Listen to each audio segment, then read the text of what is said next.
education and improving outcomes for learners. The Evidence Hub was developed as a knowledge base to help both governments and non-state actors understand the breadth of possible partnerships and how to go about developing and creating sustainable, impactful partnerships. After the panel, we will introduce the various resources within the Evidence Hub. This is the first of the 4 webinars to discuss different aspects of partnerships. Watch out for more information on the upcoming webinars.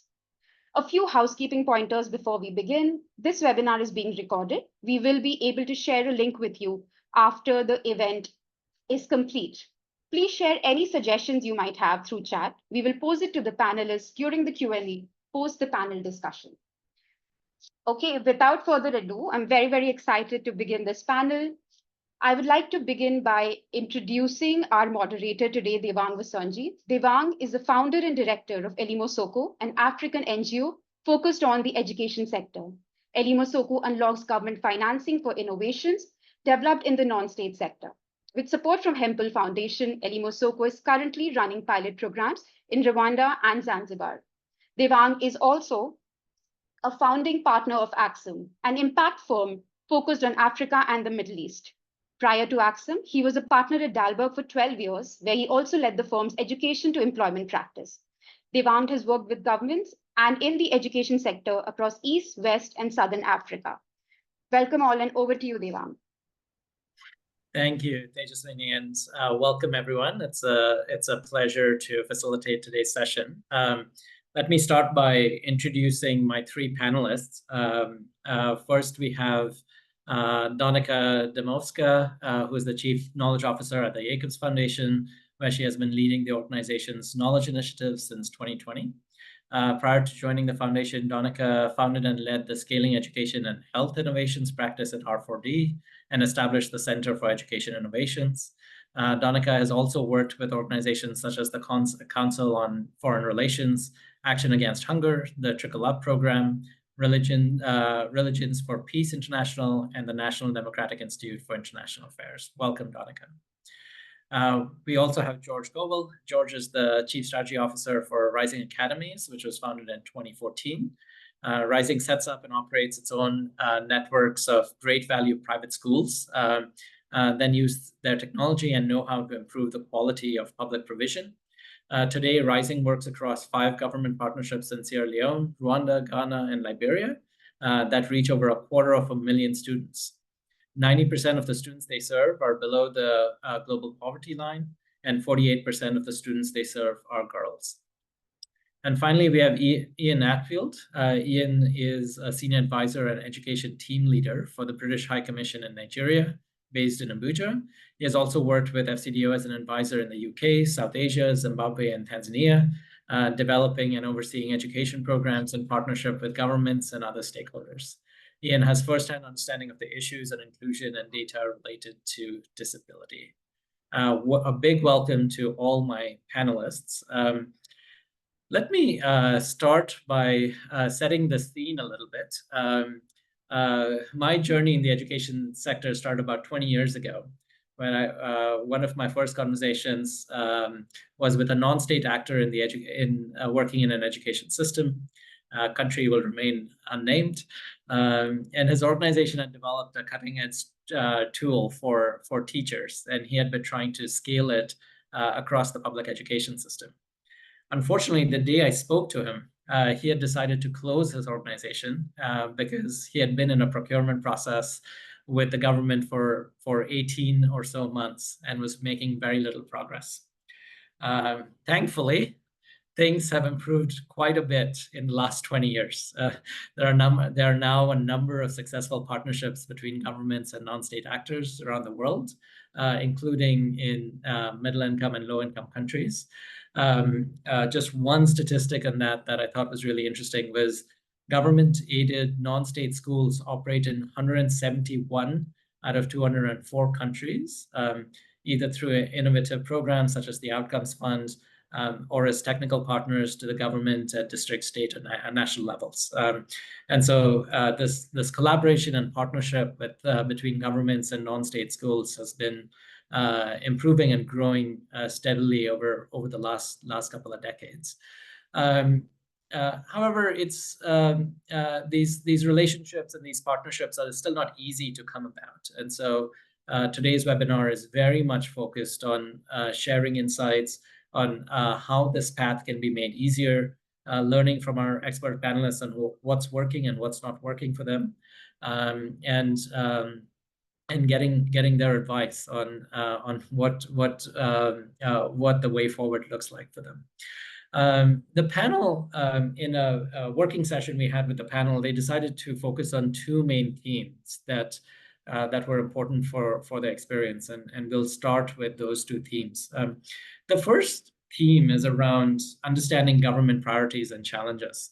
Many of us are entrepreneurs within our organizations or running entrepreneurial organizations, and we are always excited about the new innovation that we've developed and bringing that innovation to market. But sometimes that means that we also lose sight of what the customer, and in this case, the government with whom we are trying to develop partnerships, what are their needs and wants. So we'll really start by understanding the panel's perspective on how do governments think about partnerships between non-state actors, and before we even move into the second part, which is then thinking about the how. So if these partnerships are where these partnerships are up and running, what are some of the key success factors? So what makes the partnership successful? And so those will be the two parts we start with, just in terms of the flow of the panel. Once I'll ask a few questions on those two parts, but then I will pause and see if there are questions coming up from the audience. So please do keep your questions coming in, and we'll spend time on your questions if there are tons of questions. If not, I have a long list of topics that I want to quiz my panel on. So let's get into it. Ian, let's start with you. And on this first topic, right? What are government priorities, challenges, and how do we think about the government first, and what are they grappling with? I wanted to start with the government perceptions of the non-state actor sector. How do governments view the non-state sector? How do they view partnerships with them? And as you worked across countries, what are the right political conditions for these types of partnership conversations with the government? Great, thanks. Thanks for the question. I mean, obviously, I work directly for the UK government, not in their domestic education sphere, but in our work supporting low and middle income countries. And so to some extent, I think it's worth just putting up front and recognizing that most governments perceive that certainly basic education should be a publicly funded global good that is accessible universally, obviously all embedded within Sustainable Development Goal 4. So I think it is worth recognizing that while certainly the UK has seen an enormous and largely successful experimentation with non-state actors, public-private partnerships, various ways of certainly making a much more agnostic and diverse system of funding, rather than certainly the system that I went through, the UK schooling back in the 1970s and early 80s. But there is that recognition about the value that certainly private sector and non-state partners can bring. And that's really a sort of quite agnostic but pragmatic approach we bring to our work with client low middle income countries, that we support any mechanisms that can open up access to out of school and marginalized children, in particularly marginalized groups, girls, children with disabilities, etc. Because we're very aware that in many countries, public sector systems can't always cope. Some are stagnating, some have very significant structural challenges. So to some extent, what we see our sort of role, where we would encourage governments in many of our partner countries, is to improve the regulations of the non-state market and system, certainly share lessons on how things can work, and in particular invest in data to strengthen the accountability in all directions between government, implementing partners, and of course the most important client, parents and children themselves. So I mean, I thought today I'd just sort of flag a couple of countries that I'm quite familiar with. I'll start with one where I think we have had some of our largest programs with non-state partnerships, which is Pakistan, where over the probably last 2 decades there's been an enormous growth, in particular in some of the larger states like Punjab and Sindh, where in a sense government parastatals like the Punjab Education Foundation have been set up, and there's been political champions within government. And I think that's the first point I'd emphasize, the importance of political champions who see some of those wider scope and can perhaps get beyond some of the initial skepticism that certainly a lot of both senior and mid-level government officials have. There is a sort of traditional perspective of that every private school operator is a business person, is looking to make money, is looking to sort of cut corners, whether it be on quality, on infrastructure, on regulatory codes, and the like. So I think that for any sort of non-state partnership, we have to meet governments part way, at least, with certainly addressing some of those concerns, but also pointing out some of those reality checks where there obviously are often significant failings in the public sector's ability to cope. And in particular, I think in certain geographies where we're seeing this enormous growth of conurbations in many countries, and those are often the areas where government can't cope, although certainly the rural parts of Punjab are also a case in point. I think what's interesting in Punjab is that their systems have evolved in both directions, where as well as public finance going into privately operated schools, as long as they meet certain criteria, including access of free education for marginalised children. But they're also going in the other way where basically depopulated, failing government schools have been almost handed over or outsourced for government partners, for private partners to then take over the operation and running of those schools. And one thing I think that can really benefit certainly some of the African community in this area is the sheer scale of some of these partnerships, where certainly several million children and thousands of schools are operating in those sorts of ways. And interestingly, at the moment this week, we're just hosting a visit from somebody, a senior representative from Punjab, who's talking with government clients and stakeholders in Nigeria, where I'm currently based, to see what some of the scope there might hold. Moving to Nigeria, I mean, I said there was a sort of history from the 1990s where large-scale public sector strikes and related due to non-payment of public sector payroll, in a sense, created a very large and unregulated low-cost private school ecosystem, in particular in states such as Lagos, where I think 2/3 of the children in this sort of 20 million population megacity are educated in the low-cost private sector. But I think there have been programs such as the Deepen program that the UK ran up to about 5 or 6 years ago, which really did try to support that ecosystem, and also an awareness of state governments about why the questions about collecting data not being perhaps as predatory in some of the areas in which planning, land regulations. A lot of the children in Lagos in slums are educated on schools that are over water, where there is an impossibility to meet some of the land and infrastructure criteria.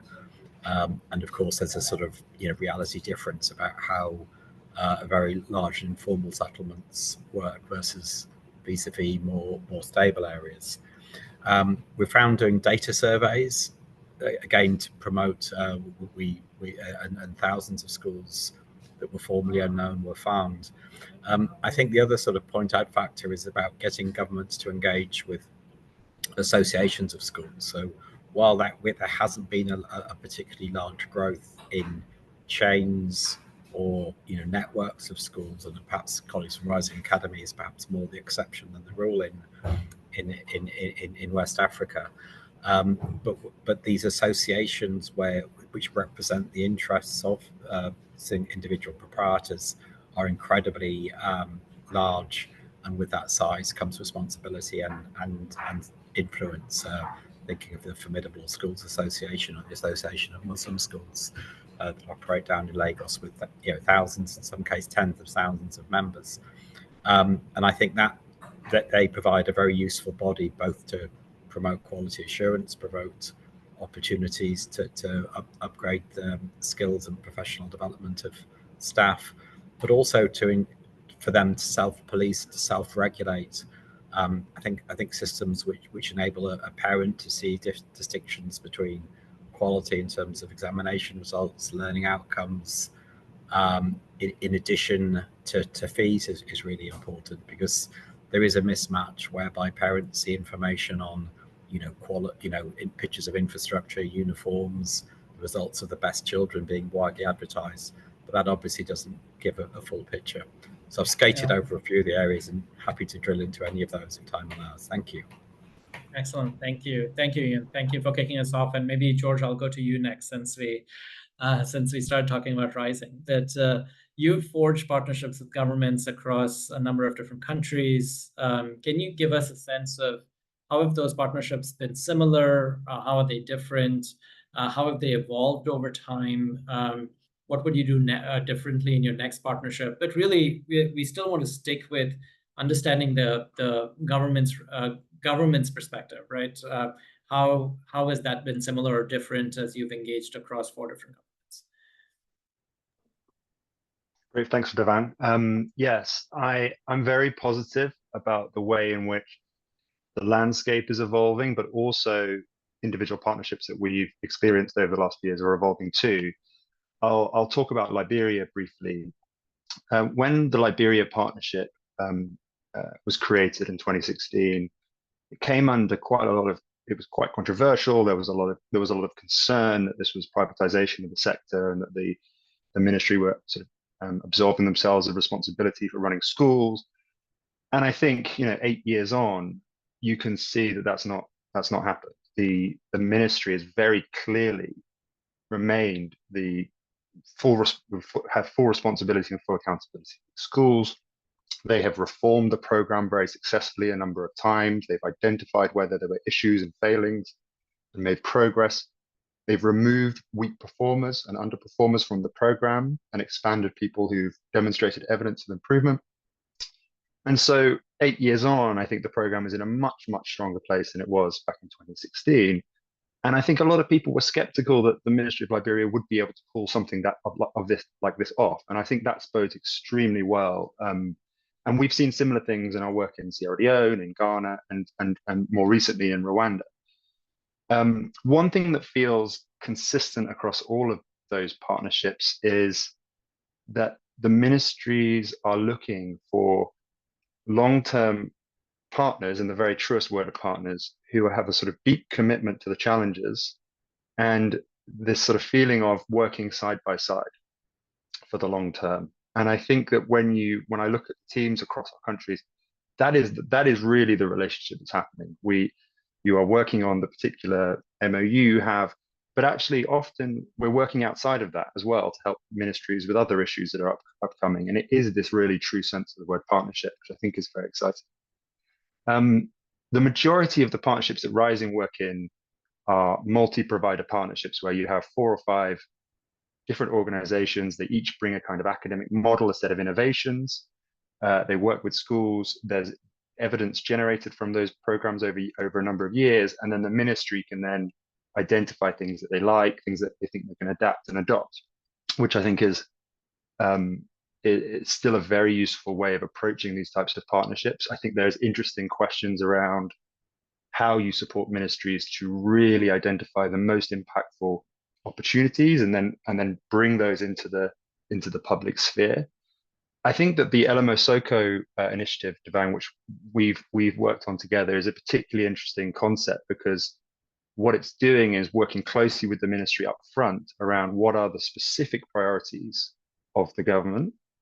It is then opening up and trying to sort of find sort of an open process of trying to find a particular innovation which helps with that priority.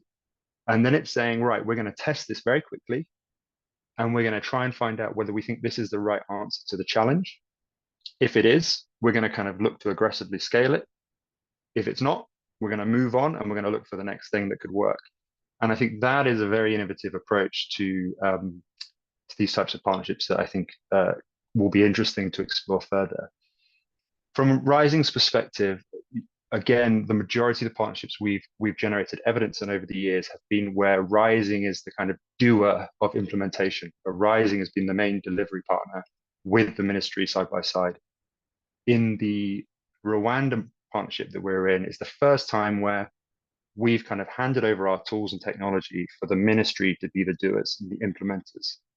And that's what's really exciting for us. And that's the kind of direction of travel that we're looking to go in the future. Fantastic. Thanks, George. So Donica, maybe we'll come to you next.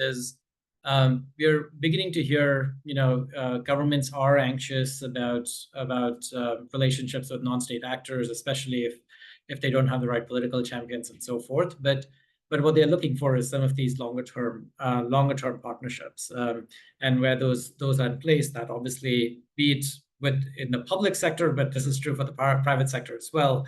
The trust and success of relationships definitely improves with that mindset. But then it comes to this question of how do governments actually think about whom to partner with? What are some of the critical factors that they consider in forming partnerships? Who would be a good partner? Who would be a bad partner? How would the government go about choosing a partner or evaluating a partner? Great, thanks so much. And I'd like to perhaps build on what Ian and George have also said. And I will share here some reflections from the experience now of being on the funder side, but also having spent many years prior to that working with many of the non-state providers out there in sub-Saharan Africa, also in India, Pakistan, and now actually seeing what the situation is in more of the high-income settings, such as our home country, Switzerland, where we're also trying to build some public-private partnerships. So it's very interesting to see some similar patterns, despite some of the differences in context. So firstly, just wanted to acknowledge that I do think that there is a pretty significant step change in terms of the discourse. There is still hesitancy. There's still a lot of what has been said already. I would agree with that. Governments are not ready fully to jump into these partnerships in a way that perhaps some have done in the past. That do have become more rigorous in their own thinking about what do I need in order to understand how to assess that partnership. But there is a willingness that is there more so than I think it was there before. And that's in many ways in part of the due to many of the people on the call and the panel of the really interesting work that has been going on over the last decade or so that has demonstrated the value of working with the non-state sector, and also has shown some of the challenges and the pitfalls and the ways in which you can iterate and learn and adapt and stick with it. And I think that's an important takeaway here, that this does not happen on its own. It's not a magic kind of thing that just does not need a lot of care and attention. It does require a lot of work and a lot of commitment on both sides. I just wanted to start with that. To your question of what governments are looking for, I can speak now for the ones where we're working in settings such as Ghana and Cote d'Ivoire and Switzerland. I do think that one of the main things that has emerged over the last decade or so is the need to be more rigorous in the process of aligning on our understanding of the issue of what are we actually trying to solve for together. And that probably is something that we tend to underestimate of, do we understand the problem and the challenge? Because ultimately, above all else, governments are looking for cost-effective ways to deliver quality education that improves learning outcomes, right? That's your North Star, that's your goal. How are you going to get there? And how to get there and the way in doing that does require partnership. But even the starting point of this, of what is the problem that we're solving for, is something that oftentimes we may miss as a step. So I do think that what we're seeing is a greater recognition and understanding of using data and evidence to diagnose the system, to understand the challenges, to be a more informed consumer of the services that the non-state sector may offer. And I do think that that's an important evolution and something that is very encouraging to see. Secondly, I would say is kind of the alignment on an understanding of what we want to achieve. Now that we know what the problem is, what are we going to achieve together? And that piece around result setting, outcome setting, accountability, everything that goes along with that, which is very tricky and not so easy to jointly agree on, and the process by which you get there. One thing that we're looking at now as a funder is to move beyond effectiveness, because a lot of the conversations we've been having for many years is about, does this thing work? And so the issue of effectiveness is important. But I do think that there is a movement towards also looking at implementability. We've talked a lot about implementation science and research in many other fora. So how do we actually look at the implementability piece as well? And then transferability, which some may call scalability as well, moving beyond individual programs as a package, but actually looking at the core ingredients of what are we offering as a pedagogy, as a core ingredient. So understanding that and unpacking that, I think, is critically important. And then alignment on how we review the process. I think, George, you were alluding to that, of what does success look like? And then a recognition that we're not going to get there immediately. We'll need a lot of understanding of the process, of formative assessment, of iteration, adaptation, and the perseverance that it takes to stick with it and actually commit to the learning process, and to sometimes failing together as well. And that probably is not something that we talk about enough, the fact that on both sides there will be pitfalls and challenges, but what does it actually take to agree on that learning framework that we will need in order to know whether or not we're moving in the right direction together? I think those are three things that I do tend to see more of now, especially in the context where we work. But of course, I'll be very curious to hear from others too, of is that trend happening elsewhere as well? Excellent, Danica. And you've already begun to move us into the second part of what we wanted to discuss, is as we go from how to go about the government partnership to thinking about, in the day-to-day working of the partnership, what are some of the success factors? And you've highlighted a couple of these things around data, evidence, accountability. And I would love for you to just talk about that a little bit more, maybe with one of your countries. What is the process you've followed around data evidence? What was that working relationship with the government? There's one question in the Q&A about what is the time period over which you've evaluated data, and at what point do you begin to say, yes, this has been successful? Can you walk us through that process so that we can learn from your experience? Sure, and I can share a little bit of our experience with the caveat that we are in the midst of that experience still. So there are a lot of things and lessons learned that may not be evident now, but it will be more clear in the future. So one example I would give is in Côte d'Ivoire, for example, where we have been operating as a partner to the government for close to a decade now. And now we're starting to see some of the partnership fruits of the partnerships bearing some results.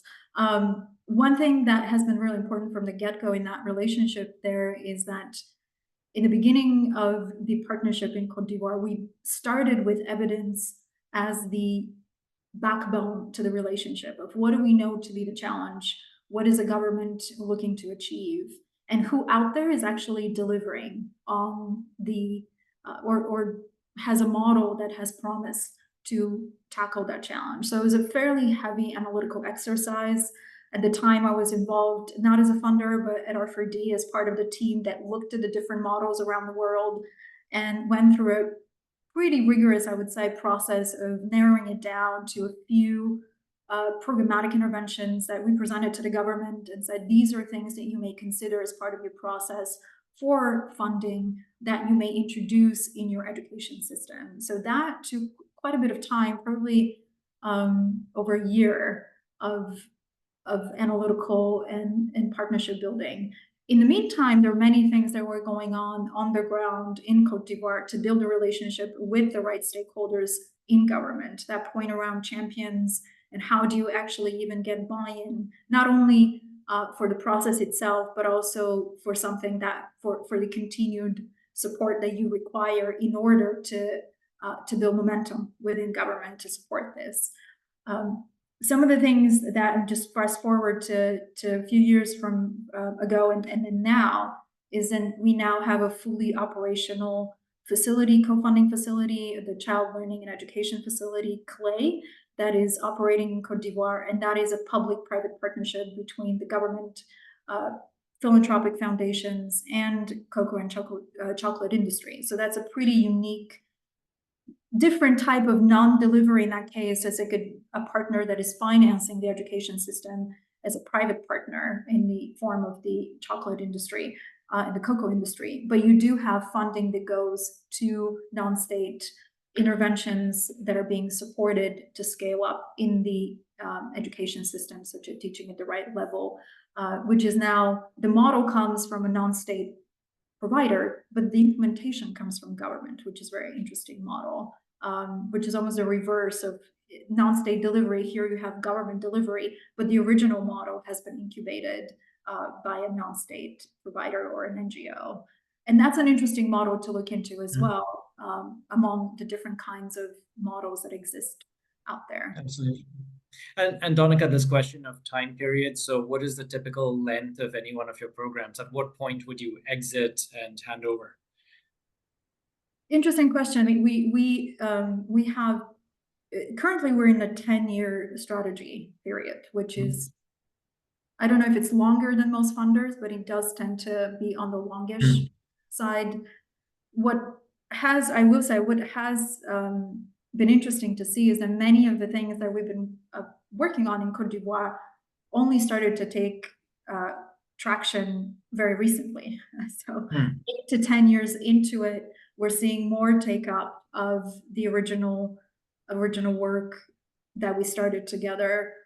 We're also looking to set up a kind of evidence and data unit within government, and just recently that is being institutionalized. So that analytical process I mentioned in the beginning that we actually had to deliver outside of government as kind of a consultancy, now is something that ideally we can see being done routinely within government. And again, that's taken close to 6 to 7 years, if not 10, if we're looking forward to full institutionalization and full embedding within the system. Absolutely. Thank you, Donica. George, I'll come back to you. You worked with a number of different governments. What are you seeing as success factors that have been true across the board? So we are already hearing quite a bit about building that relationship over the long term that you talked about, Donica talked about, data, evidence, accountability, and doing that over a long period of time to kind of continue building the trust as you go along. Besides that, what are some of the other success factors you've come across?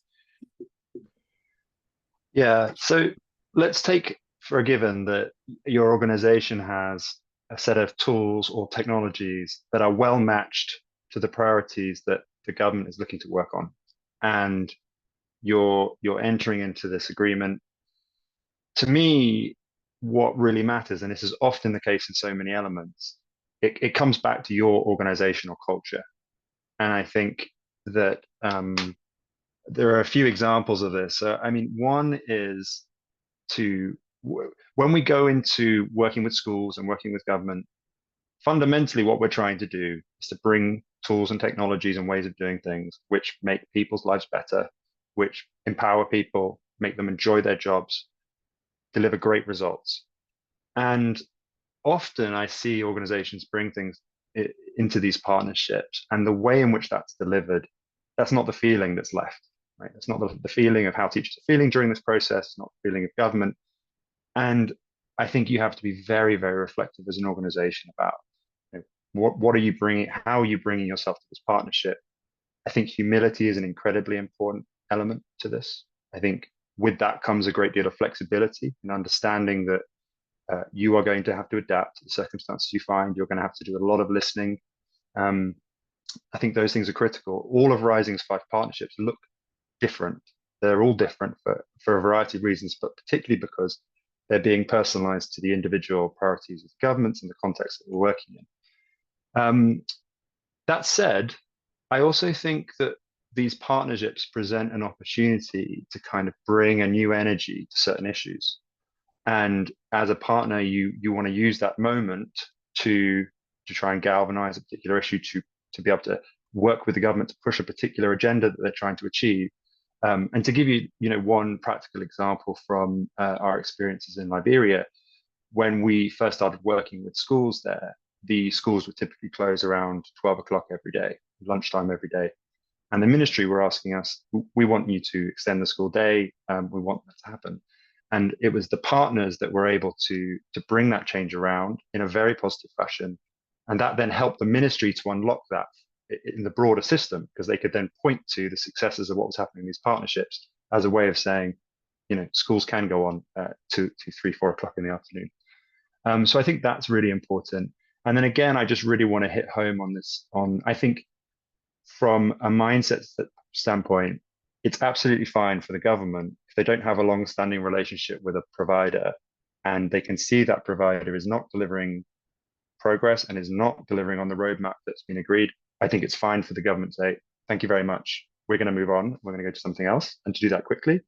But I think from the non-state perspective, you have to be coming into these partnerships recognizing that we're here for the long term. Our ambition is to stick this out, is to be resilient to the challenges we're going to face, is to adapt and learn as we go. And again, to Donica mentioned 8 to 10 years. It's taken 8 to 10 years in Liberia for the ministry to be in a position to then provide direct funding to that program. And the journey over those 8 years has been quite incredible. But at this moment, the ministry is now making their first direct contributions, which is an incredibly important moment for that partnership. And almost certainly the partnership in Liberia today will look different again in 3 years. And that's really exciting. So I think, I think organizational culture is really important and is absolutely critical, regardless of how great your piece of technology is, how exciting your tools are, that really makes a difference. George, I told you I'd challenge you a little bit, so let me challenge you. You talked about customizing the approach for the government, and Vignesh in the chat has a really good point about there are times when you have a conversation with the government and you realize the product or service that you're offering is actually not what they need. What they need is something else, and that's where resistance comes in, which is spot on. How do you, right? Is there an example where you had to deal with that? How have you dealt with it? What is best practice? You showed up at the government didn't need what you were selling. You were halfway through a relationship and realized the government's needs are completely different. How have you dealt with that? Yeah, we've made a lot of changes over the years. I don't think we've ever been in a situation where what we've brought into a partnership was completely wrong. But there have been lots of examples of where it wasn't quite right and it needed to change. We found we've gone through about 4 or 5 versions of our data collection systems, because we found when we went into very rural regions, we were creating tasks that were just too onerous for schools, and actually it was creating too much work on the schools, and they weren't getting enough of the reward of that data collection. So we've worked very hard in terms of how we do data collection.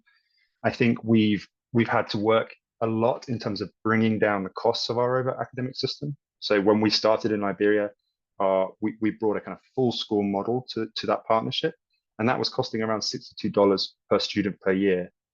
The ministry then said, we want you to start bringing that cost down, and we've now brought that down to around $42 per student per year. But we've also now got leaner models that go down to $12, $15 per year. So again, if the ministry are ready for us to kind of come down and bring that cost per student down further, we're ready to adjust as well. And so those are some examples, but I mean, we're constantly developing and evolving our tools sort of in conversation with the government partnerships. And in Liberia, we've just actually entered into a USAID partnership called the ESSA program. And in that partnership, we are taking our tools, working directly with the ministry and saying, how can we change these for you? And asking them to make the changes. And eventually the idea is that they will be fully handed over to the ministry for that particular program. So yeah, there's been countless examples.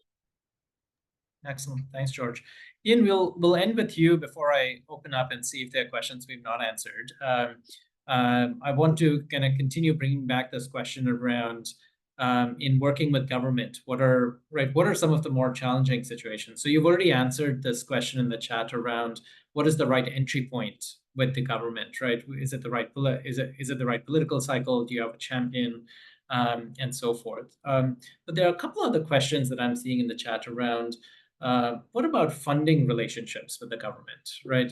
And especially in fragile states, but actually in non-fragile states as well. What is the best approach to begin unlocking that conversation with the government around financing and co-financing with the non-state actor? And some of these other issues that show up, right, as the non-state actor begins to work with the government. It might be a question around teacher unions and resistance with teacher unions, transition from public schools to non-state schools, if that is what's required, and what comes up in the political economy there. So, Ian, based on your experience, would love to hear advice on any and all of those points. Yeah, well, I'll certainly try, and I've been reading some of the chat's comments with interest. I have tried to deflect a whole chunk of them to the RISE research program, the closed recently. But certainly in Pakistan, but also in India, there was a lot of really high caliber research. People like Jishnu Das, for example, looking in, really digging into some of those finer grained political economy questions. In terms of relationships and incentives to individual low-cost private schools. I mean, to hit the nail on the head, I think with the first one is that there is a very obvious comparative advantage for many low-cost private schools in the fact that they are able to access teachers, often unemployed high school graduates or even tertiary university graduates who can't find jobs.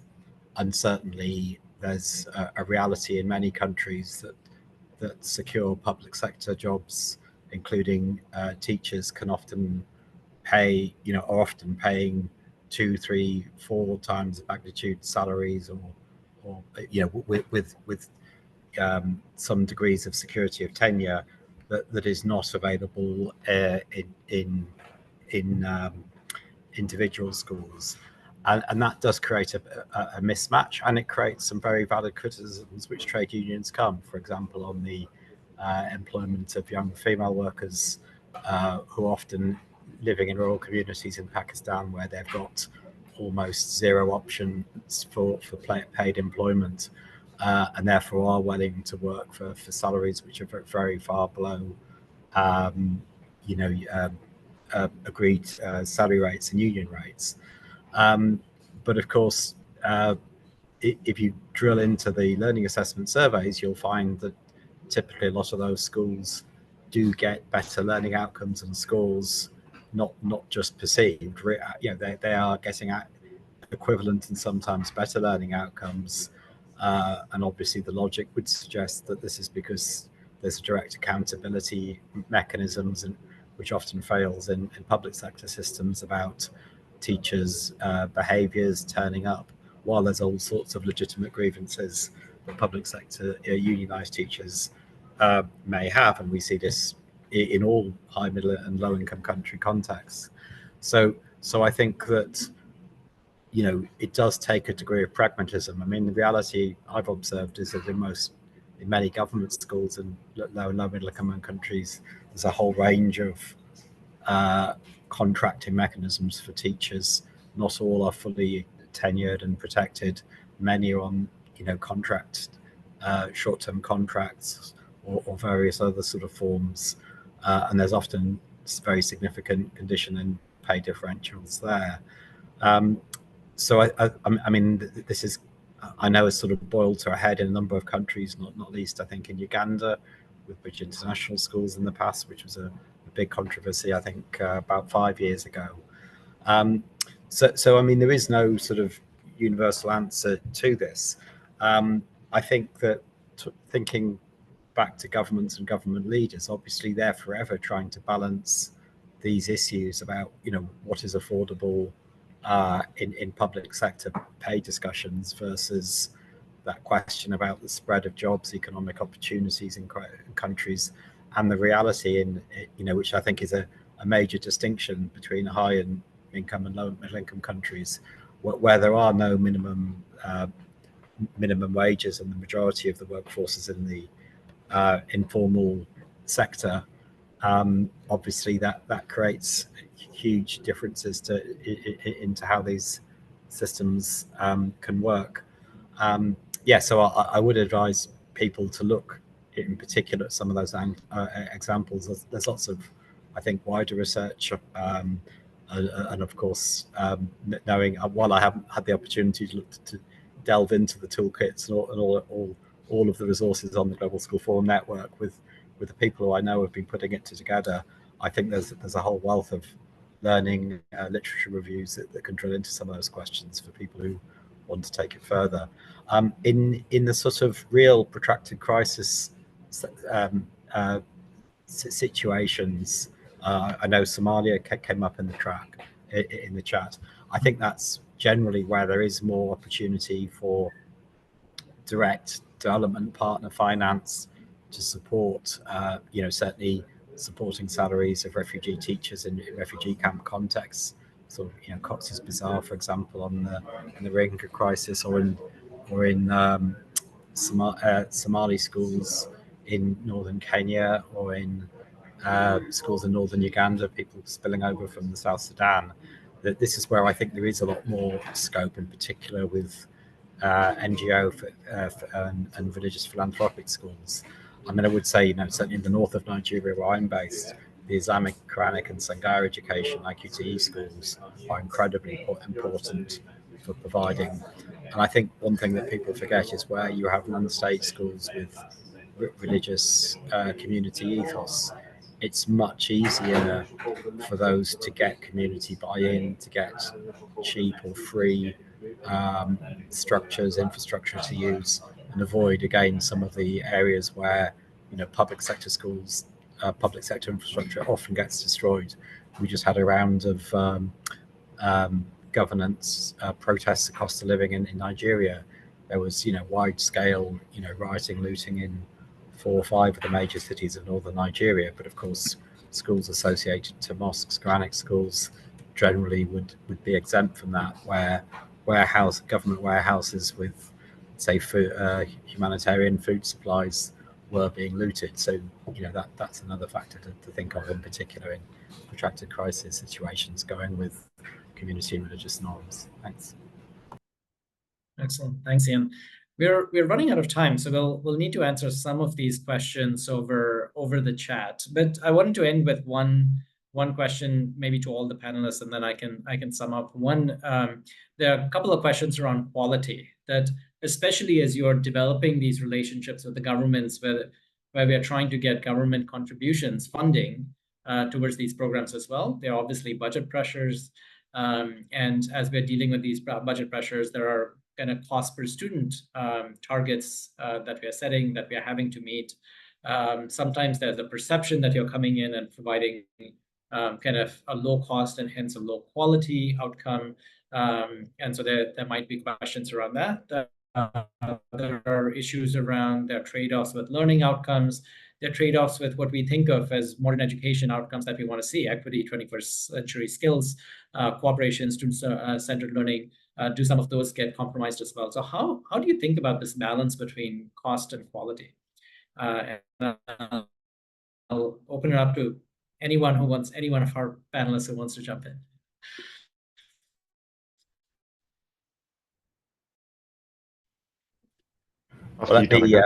Or Ian, you Okay, well, I was going the ladies first, but perhaps I'll have a quick go and give my fellow panelists time to think.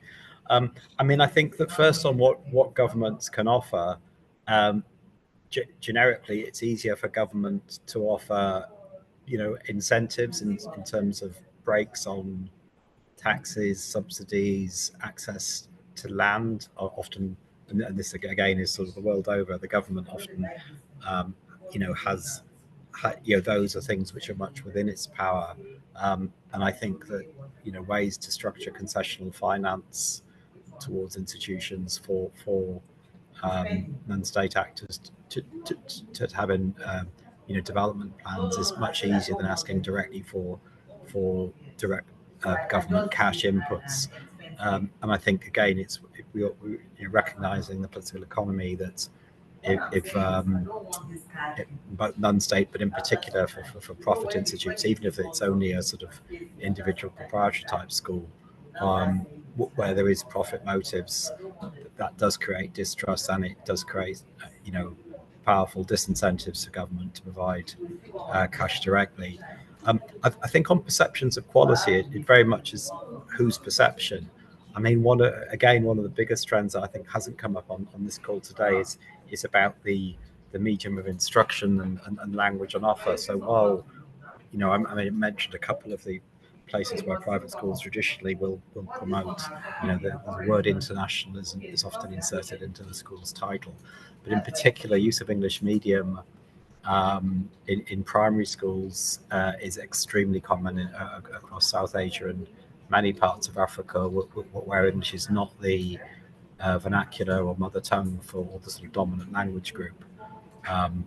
Which obviously with huge language groups like whether it's Hindi, Urdu, Hausa, Yoruba, Igbo in Nigeria, there's very well developed curriculum and lots of robust education research to say that children will learn best in their mother tongue or common language, vernacular language. But private schools do exploit a perception that English is higher quality, given that English is perceived as a route by parents to access jobs. And that is something which is very hard, despite evidence to the contrary, that children will pick up literacy and numeracy quicker in a language that they understand. There's also issues about, obviously, language of the teachers and which languages they are comfortable and can teach in. So, I mean, quality is very multifaceted. But I don't think there's a huge issue about, so people will point out, or government staffs will point out about, profit seeking, about dangerous infrastructure, for example, and possibly about safeguarding of children as valid criteria. But I think those are the aspects of quality more than actually learning, because again, most evidence, what is of course unfair to state schools is often their intake of students are coming from poorer socioeconomic backgrounds, from households with parents who themselves have poor education and less opportunities to support their children. So a lot of that information is biased, and it is hard to correct some of those biases on a public accountability systems. Thank you, Ian. And we are beginning to run out of time. So Danica, George, I might just ask you to add your comments over the chat. But let me sum up and hand over to Kavita. Firstly, big thank you to all of our panelists. Some of the things I heard is, there are very understandable anxieties about relationships between governments and non-state actors. So even as you're entering into these relationships, it's useful to keep that in mind, and as you would do with any relationship where trust has not been built yet, you've got to take the pains to develop a strong relationship, be it the entry point of finding the right political champion or the right advisor who might advocate for a good partnership, all the way to maintaining a strong partnership and maintaining trust in the partnership, be it through data, evidence, accountability, customization, responsiveness to what the government needs, and really building this long-term partnership that George talked about, being very critical, and all of that, keeping in mind the context you're operating in, which might vary all the way from what are some of the dynamics, be it with teacher unions, be it with other stakeholders, all the way to what are perceptions of quality and how do you run some of these trade-offs between quality and cost. So lots of fantastic insights coming out of this conversation. So thank you to all of our panelists. And Kavita, I'll hand over to you, because you have a solution and a package for us that can be useful as people are forging into these partnerships. So over to you. Thank you, Devang. And I will second your thanks to the panel. So thank you so much, Ian, Danica, and George, for making the time to be here and getting us started on this. It is my pleasure, actually. I don't know if we have all of the answers, but we've at least tried to take a first step towards that. So it is really our pleasure to introduce this evidence hub that we have put together at the Global Schools Forum in partnership with multiple organizations. The Evidence Hub essentially has 3 big resources within it. One, similar to what many members of the panel said, we're starting with the government and we're starting with their priorities and needs in the countries that they're working in to say, what solutions are governments looking for? What are the challenges that governments are trying to address? And therefore, how can non-state actors come in as partners? So we have 2 toolkits, one for use by governments to help them really think through their current priorities, think through the types of partners they want to bring on board, think through the long-term implications of these partnerships, both financial, academic, as well as just anything else that they need to think about in terms of stakeholders. And on the other side, we have a toolkit for non-state actors to help you evaluate, one, your own readiness to start working with governments, but also thinking through the solution that is actually going to work in partnership with government. So we've looked at it from both perspectives, and we've put together 2 toolkits essentially to be used within your organization, within your governments to get you started on this process. What we also have to answer some of your questions around how does this work are 8 case studies, and we're incredibly thankful to the organizations that have contributed to these case studies. But what the case studies help us do is really talk through approaches that organizations have taken, what some of the challenges were, what the opportunities were. More importantly, there are recommendations for others that want to get into this process. And we've also distilled learning on what actually makes some of these partnerships work. So what are success factors that organizations have been able to identify as they have worked in these long-term partnerships with governments? This is very much an evolving resource. So I think there was a question as well about how we're testing it. So we're going into that phase. Through various projects that GSF is doing, we are actually going to be testing these tools to see how they work. So your feedback would be greatly appreciated as we iterate and use these tools. So get in touch with us if you'd like to work with us to test these tools in countries that you're working in. I have a minute, so I'm going to do a quick set of thank yous before we wrap up. Thank you, of course, to this panel and to Devang for moderating. But there's a few people I do need to thank. Tejaswini on the GSF team and Nisha Makan have worked to actually write these toolkits and these case studies. So a huge, huge, huge round of thanks to them for getting it done. We've had an entire team from Unlock Impact, our comms partner, that has put together these toolkits. So I want to thank them as well. There's a couple of really other important partners in this. Vitol Foundation came in very early to support this project. So thanks to Vitol, but also thanks to the UBS Optimus Foundation and Gates Foundation that have partnered with us on this project. And finally, we have had incredible contributions from organizations towards the case studies, partners that have reviewed, provided feedback into the toolkits. So none of this would have been possible without them. So we're incredibly thankful to all of the partners that have come along on the journey. And now it's over to you to use and test and come back to us with feedback. If some of you want to get in touch, you will get a follow-up email from Tejaswini after this webinar. Feel free to write to her or me or anyone else on the GSF team that you might know, and we're happy to continue this conversation. But thank you all very much for joining. Thank you to the panel, and we look forward to hearing from you once you start using the toolkits. Thanks, everyone.